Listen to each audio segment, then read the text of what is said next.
Today I'm going to review this book, which is the first thing I read from my Christmas reads this year in 2025.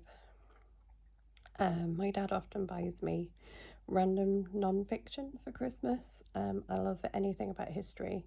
This year's theme seems to be slavery and African Americans.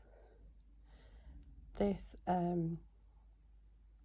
book is the history of Mary Prince, a West Indian slave, by the slave herself.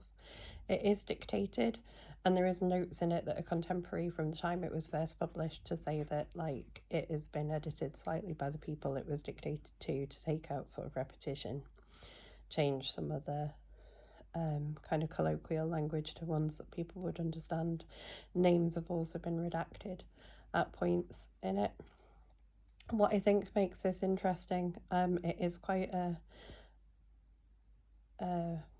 it's an interesting read. It's not a comfortable read. There are points in this that there is despicable cruelty to other human beings, and it's not a read for the faint of heart, but it's very important because it sort of tells you people's experiences from their own mouths, and I think the contemporary notes with it from the time when it was published make it even more interesting, because there's notes about sort of the responses of this person's owners. There's comments about kind of anti-slavery societies and things that were active at the time, all of which I didn't really know a lot about. I knew about the abolition of it, and I knew a lot of that kind of history, but sort of random societies that were working at the time to try and protect people or help people out who'd been maybe brought here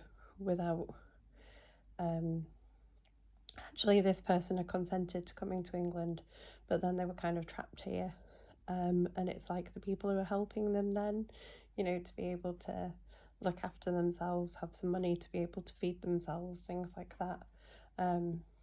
It's good to know that that kind of thing did exist as well, as all the horrors that are mentioned in this.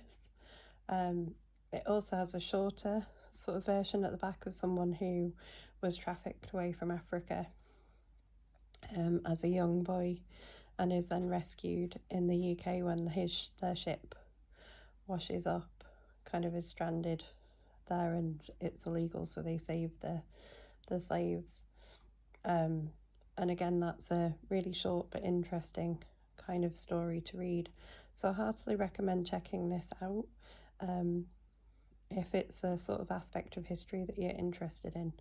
Like I said, not a comfortable read, but definitely a very, very interesting read.